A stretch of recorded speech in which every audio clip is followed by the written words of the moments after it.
谁说中国人买不起豪车？为什么这么多老外现在还觉得中国人买不起好车呢？是不是真的这样？今天咱们出去一起找一下，中国这边能不能找到好车？很多外国朋友们经常问我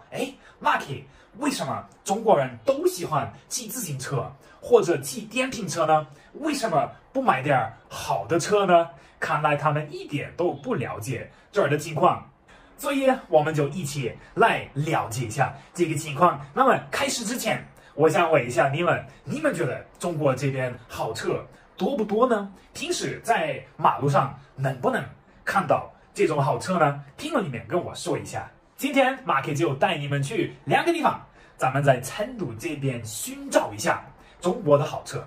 那如果你们准备的差不多了，咱们直接出发。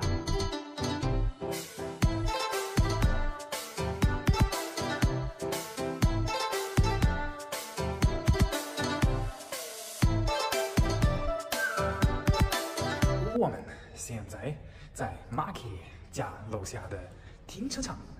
这里面我是确实没有带你们来看过。然后我们在这边逛一下，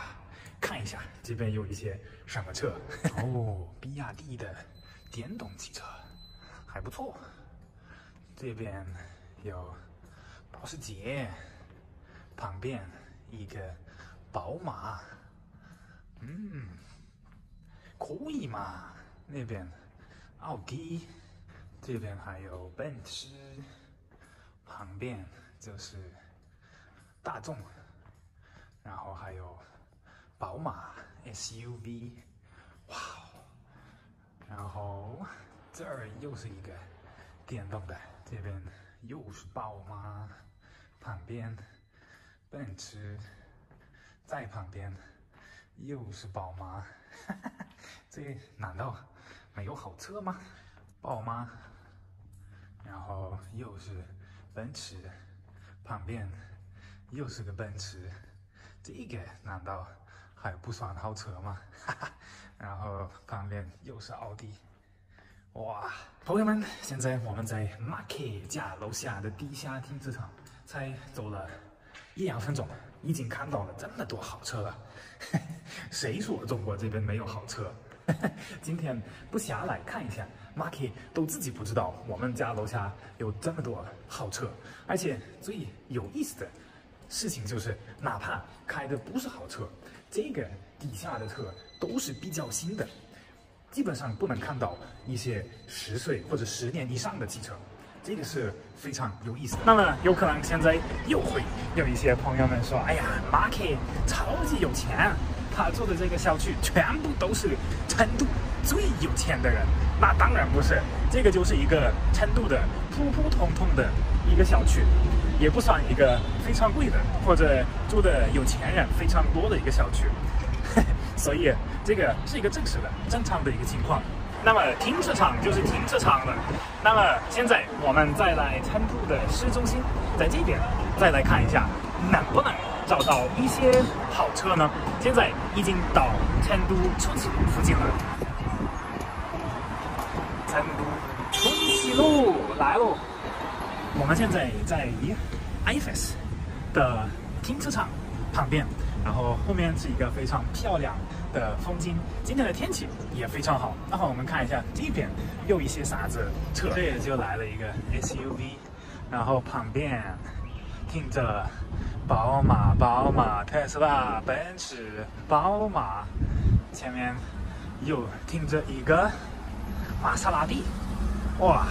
在成都这边想看好车，来这个地方肯定不会失望的，因为这个地方肯定是成都最市中心的一个地方，所有的开好车、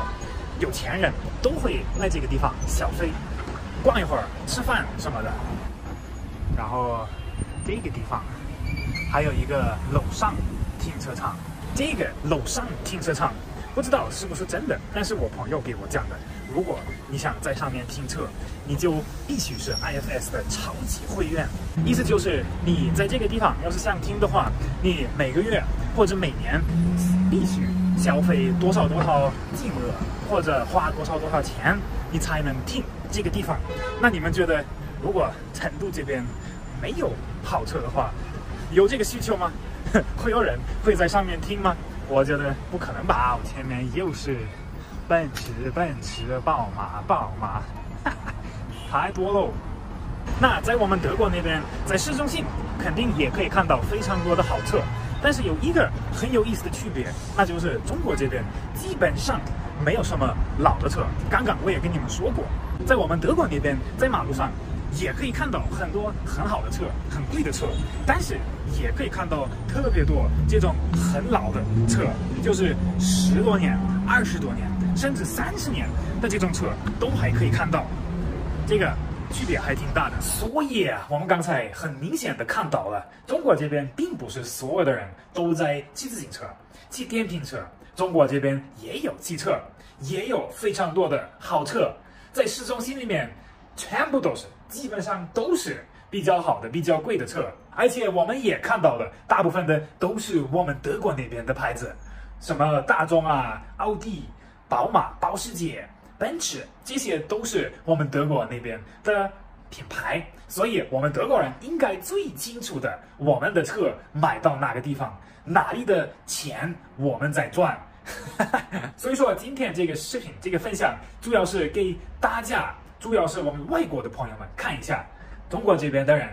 有钱的人非常多，买得起好车的人也非常多，并且这个情况、这个规定，路上开的那些车都是比较新的，没有非常老的车，这个也是一个很厉害的一个点，因为都是比较新的车，都是科技比较发达的，都是比较环保的车，那这个规定我觉得就非常好，而且新的车也比较好看，城市里面就会显得很新、很现代化。但是我的朋友们，今天的视频就差不多了。今天我想问一下，你们刚才也看到了成都这边市中心好车的一个地方的一个情况，我想问一下，你们的城市的好车比成都这边多吗？评论里面跟我说一下。今天 Marky 就要说再见了，现在已经是下午的时间了，该喝个下午咖啡，然后接下来继续忙了。如果今天的分享你们觉得比较有意思的话，那就记得留下你们的点赞、你们的关注，